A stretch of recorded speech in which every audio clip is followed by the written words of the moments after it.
Bom, vou retomar o que eu deixei lá no bloco anterior, professor, que é essas questões aí complexas, porque, então a pessoa diz, tá, Deus é amor, mas Deus pediu que milhares fossem mortos na conquista, por exemplo, da Terra Prometida. Mas se Deus é amor, ele mandou matar milhões, então como é que é isso? Então se Deus é amor, mas ele é um assassino, então Deus não existe. Você até faz uma equação muito lógica explicando isso no seu livro. Uhum. Eh, Fala um pouco pra gente sobre esse Deus que a gente, às vezes, é difícil de conseguir explicá-lo. Claro. Na verdade, eu diria, é até impossível. Para falar assim de uma maneira abarcante e nesses pontos que você cita aí como o próprio genocídio do Antigo Testamento, ou Deus onde estava em Auschwitz, o primeiro problema é que nós temos uma dimensão de Deus muito material. Por que que é material? Mesmo lendo na Bíblia que Deus é espírito, ainda o conjugamos de maneira muito material. Por quê? Pela natureza do nosso conhecimento. Nós conhecemos tudo nas três dimensões, que quem já estudou física lembra, né? Que é a profundidade, largura e altura. Fala-se de uma quarta dimensão, que seria o tempo, mas o tempo a gente não consegue medir. Aí os físicos falam que tem mais 11 dimensões, etc, etc, mas de qualquer maneira, ainda que existam 10, 20, 11 dimensões, não importa, nós só conseguimos abarcar três dimensões: profundidade, largura e altura. A partir disto, nós vemos Deus nisso aí. Então a gente imagina um Deus dimensionável, um Deus que você pode medir. Mas quando você vai à Bíblia, Deus não se pode medir. Não existe um espaço que caiba Deus, porque Deus criou o espaço. Então como é que pode ser um ser que não está abarcado pelo espaço, porque tudo que eu imagino precisa de um espaço para caber aquilo ali? De fato, é muito complicado isso entrar dentro de uma De mente uma mente humana. humana, É. claro. O Deus que a Bíblia coloca, ele é acima do universo. Por exemplo, o Deus da Bíblia, ele não raciocina. Porque raciocinar é chegar a uma conclusão que você não tinha antes. Ele Isso. sabe o fim desde o princípio. Uhum. Então Deus não raciocina, não existe sinapse, Deus não pode ser melhorado, Deus não pode progredir. Até as coisas que nós comparamos de Deus com cada um de nós, eu amo, Deus ama, mas Deus não ama como eu amo, porque Deus é amor, eu não sou amor. Então esse Deus é indescritível. A Bíblia mesmo coloca, ele habita na luz inacessível, nenhum homem pode vê-lo, compreendê-lo. Mas ao mesmo tempo, a Bíblia diz que nós precisamos de um Deus com o rosto. Eu preciso de um Deus que me ame, de um Deus que fique na força por minha causa, porque é apaixonado por mim. Um Deus que derrame uma lágrima se eu não for para o céu. Um Deus que, apesar de ser infinito, pode caber no coração humano, como diz o próprio Antigo Testamento. Os céus dos céus não podem conter o Senhor. E o próprio Antigo Testamento fala que ele habita com um contrito de coração. Mas isto que muita gente fala como sendo uma contradição, na verdade é um paradoxo. Deus não é contraditório, mas ele é paradoxal. E contradição e paradoxo não são sinônimos. Contradição é se eu chegar aqui no seu programa e falar assim, eu sou adventista do sétimo dia. E 2 minutos depois eu falo, pois é, como eu disse, eu sou católico. Isso é uma contradição. Não podem as duas coisas estarem verdadeiras. Claro. Mas um paradoxo não. Um paradoxo seria, por exemplo, uma luz quente, que ao mesmo tempo que endurece uma substância, amolece a outra. Isso é um paradoxo. A mesma luz produz resultados diferentes. A natureza está repleta de paradoxos. Repleta de paradoxos. Então, o paradoxo não é uma contradição. Então, na ideia do paradoxo, Deus pode ser infinito e, ao mesmo tempo, finito. E como é que ele faz isso? Através da revelação de Cristo Jesus. Porque, na natureza, Wagner, eu só posso predicar das coisas de três modos. Não existe um quarto. Eu posso falar por univocidade. O que é isso? É como se eu dissesse assim, a macieira é uma árvore frutífera. A pereira é uma árvore frutífera. O que vale para uma, vale para outra. Uma é frutífera, a outra também. Univocidade. Eu posso falar por equivocidade. Eu tenho em casa um cachorro de estimação. A menina entra no estúdio e fala, o cachorro do meu namorado me abandonou. É equivocidade. O que vale para um não vale para outro. Ou eu posso falar por analogia. De Deus eu não posso falar por univocidade, porque não existe nada na natureza que eu possa falar, isso aqui é igual a Deus. Por isso que o pessoal que não entende a trindade faz uma confusão. Como é que pode ser 3 e 1 ao mesmo tempo? É porque o 3 da trindade não é o 3 da matemática. Porque o 3 da matemática eu posso acrescentar 1 e vira 4, ou diminuir 1 e vira 2. O 3 de Deus não é o 3 de Pitágoras. Eu também não posso falar por equivocidade, Deus não é nada que eu conheço, senão eu vou cair no Deus do deísmo. Eu tenho que falar de Deus sempre por analogia. Então, assim, Deus é Pai. Então, pelo Pai, você tem uma ideia do que é Deus. Só que a Bíblia vai mais além. Então, o primeiro ponto é isso, eu só posso falar de Deus por analogia. Mas a Bíblia vai um passo além. Ela mostra que a minha salvação pede mais do que uma analogia de Deus. Eu quero um contato com Ele, uma relação com Ele. Aí entra a pessoa de Jesus Cristo, que é mais do que uma analogia de Deus. Ela é a revelação de Deus. Então, todos esses temas conflituosos, como o genocídio do Antigo Testamento, onde estava Deus em Auschwitz, ou mesmo as inquietudes da minha vida pessoal, eu só poderei entendê-las através do mistério de Deus, chamado Jesus Cristo, Deus em forma humana. Isso aí já vai na parte final do livro, onde eu mostro a importância da encarnação de Cristo.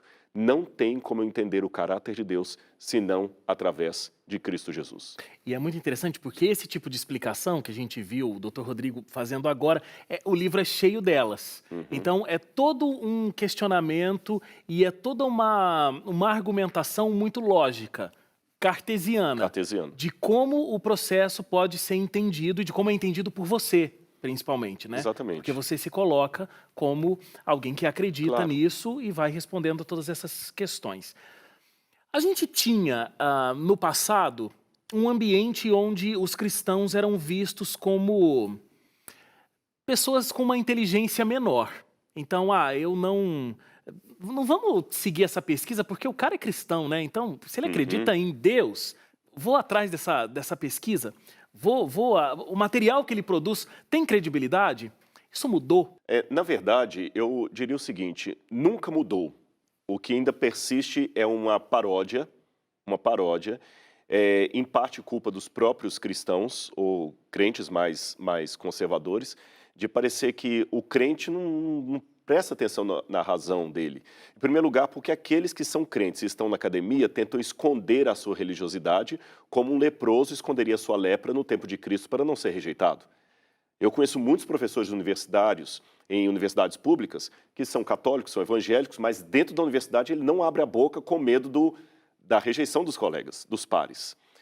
Existem aqueles também que realmente mostram um desdém da religião pelo racionalismo, e nós ainda vivemos sob a sombra de uma Idade Média que, a despeito da tentativa de alguns historiadores de redimir a Idade Média como não sendo a Idade das Trevas, apesar dessa tentativa, ainda persiste aquela ideia de que a igreja matou a ciência, perseguiu os primeiros cientistas, como Galileu Galilei, que a razão e a fé não comiam na mesma mesa, etc, etc. Nós ainda vivemos à sombra disso. E hoje nós temos um ateísmo muito próprio, eu diria um ateísmo apologético, que ele não quer apenas o direito de não falar de Deus na universidade. Ele quer converter os alunos para o ateísmo. Aliás, aqui é um recado que eu mando até com um tom assim um pouco mal criado, porque eu conheço muitos professores que falam, não, religião aqui dentro da universidade não pode, esse assunto religião não pode. Mas ele pode falar que ele não acredita em Deus. Ou seja, ele está falando sobre religião. Ele está falando sobre religião? Porque se eu não posso... dele, no caso. Exatamente, porque se eu não posso falar aqui de um assunto no seu programa, eu não posso falar nem para afirmá-lo, nem para negá-lo. Claro. Tá certo? Então, esse é um princípio interessante. Eu ainda diria, Wagner, que nós hoje ainda somos a minoria na academia. Também não vou iludir. São poucos os cristãos conservadores que se dizem intelectuais, que estão na academia, que escrevem, produzem, pesquisam. Somos poucos. Mas eu não me importo muito com esses poucos por várias razões. A primeira delas é a ordem histórica. Na verdade, muitas revoluções foram feitas pelas minorias. E nós vivemos um Brasil hoje que está até preocupado com as minorias.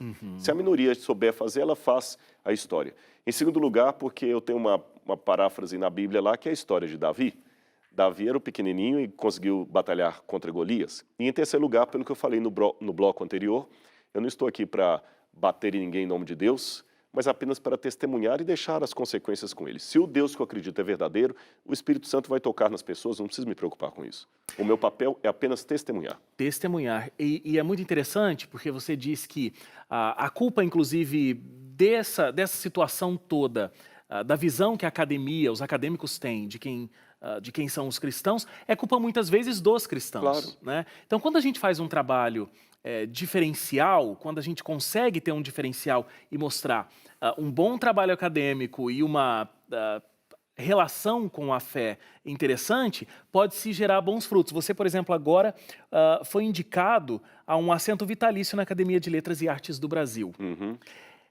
É uma grande conquista e, inclusive, para você academicamente, para você como pessoa, mas também como cristão. Sim. E a gente agradece a Deus por tudo isso e como eu falei, a gente tem que testemunhar da maneira como pudermos. Sabe, nós temos que mostrar que nós não precisamos ter vergonha da nossa fé. Agora, ao mesmo tempo, ainda persiste, às vezes, eu repito o que eu falei no bloco anterior, ainda persiste, a partir de muitos púlpitos, uma tendência, não quero aqui ser juiz de valores sobre ninguém, mas talvez até porque para alguns líderes religiosos é mais fácil dominar uma massa inculta. Desculpem falar isso com tanta franqueza. E você fala disso no livro também. Exatamente. Então, realmente, eu não vou negar algumas acusações que os ateus fazem. Elas procedem. Existem alguns líderes religiosos que eles não querem que o rebanho pense mesmo. Ele quer, ou sei lá, ou vender o artefato sagrado dele para ganhar mais dinheiro em nome da fé, em nome de Cristo, e construir grandes templos e grandes casas, e ter carro importado e tudo mais, e falar que ele é um homem de Deus usando um terno Armani à custa do engano dos fiéis. Isso existe. Eu não vou insultar a inteligência de ninguém aqui, nem sistematizar o óbvio, isso existe. E, infelizmente, a partir disto, eu noto que acaba ampliando aquela ideia de que a fé realmente é uma coisa para quem não quer pensar. Eu vou falar até uma coisa interessante. Às vezes, e não foi uma vez só que isso aconteceu, eu já encontrei pessoas, já que eu sou da casa que também tem o programa Evidências, que vem com um elogio que eu agradeço, mas que me incomoda. E eu já ouvi mais de uma vez. A pessoa fala assim, eu gosto muito do programa Evidências, nossa, como é bom aquele programa. Bom, para a gente que tem fé, aquele programa não teria necessidade, né? Mas para quem não acredita, ele é tão bom. Eu não fiz o programa Evidências só para quem não acredita. Eu acho que, sabe, mesmo quem acredita, nós lutamos com as nossas dúvidas. Às vezes nós somos assaltados por coisas normais da vida, mas parece que o crente não... O processo não é assim, né? Me converti. Todas as minhas dúvidas se sanaram e eu não tenho mais qualquer problema, só estou esperando o céu chegar. Exatamente. Não é assim que funciona. Não é assim, mas muitos passam essa imagem. De outra forma também, deixe-me dizer que eu vejo essa imagem lá fora, eu vejo essa arrogância também. Muitos, por exemplo, que trabalham com a teoria da evolução das espécies, parece que é um negócio montadinho, bonitinho, do qual não resta nenhuma dúvida. E se você questionar... Então, na verdade, o ser humano... Esse livro não é só também para os crentes, não é para ambos os lados. Claro. O ser humano, na arrogância dele, por não saber trabalhar bem com as dúvidas dele e com as certezas dele, ele assume uma posição arrogante. O crente, como eu falo, você fala, mas será que Paulo realmente escreveu a carta aos Romanos? Será que Paulo existiu? Você está perdendo a sua fé? Mas, de igual modo, se um jovem falar na universidade, mas será que Darwin não está errado? Você perdeu o seu intelecto? Então, eu tenho que mostrar que a gente pode conviver com a fé. Apesar de eu citar Descartes como uma inspiração para esse livro, o que eu defendo de fé aqui não é diferente do que eu bebi antes de Descartes na Bíblia Sagrada. Claro. Tá certo? Na Bíblia Sagrada. E eu espero com muita sinceridade no meu coração que esse livro possa atingir muitas pessoas. Eu não escrevi o livro com o propósito de ficar rico com ele, de ganhar dinheiro, não é nada disso, mas uma maneira de testemunhar. O programa Evidências que eu faço é com muito carinho, muito amor, as pregações, as palestras e esse e outros livros que eu tenho procurado escrever, é na tentativa de mostrar para as pessoas o que Deus fez na minha vida. Porque quando algo importante acontece com você, você tem que falar. Aliás, é tão importante falar as coisas que acontecem conosco que é por isso que você tem um programa chamado Identidade Geral. Eu tenho certeza que as pessoas que sentam aqui não sentam apenas para falar que compraram uma sandália numa loja de liquidação. Elas sentam aqui para contar histórias da vida, novelas da vida real. Não é? Você não vai chamar uma pessoa para vir de uma cidade aqui para contar que ele tomou água de manhã. Você vai chamar aqui uma pessoa que teve uma história de vida, algo importante e que vale a pena você ouvir e o telespectador. E eu estou aqui no seu programa para dizer, de maneira muito racional, lúcida e acadêmica, Deus mudou a minha vida, Deus me transformou, Ele me dá forças para lidar com as minhas inquietudes, porque talvez eu seja um dos mais relutantes dos convertidos, porque eu estou todos os dias lutando com a minha fé, com a minha cabeça, mas é importante que eu encontre cada vez mais certezas que chegam até a colocar as dúvidas intelectuais num segundo plano, não como desdém, mas é porque já estão resolvidas. Chega um certo estágio da sua vida que você já não tem mais algumas perguntas. Rodrigo, é sempre excelente. Por favor, volte mais vezes. Aqui, você acompanha o programa do professor Rodrigo Silva, o Evidências, aqui na TV Novo Tempo. Você pode entrar no site, acompanhar programas antigos, saber todas as novidades do programa, novotempo.com/evidências. Prazer enorme ter você aqui e como colega aqui na TV Novo Tempo. Muito obrigado. É um prazer estar de volta aqui.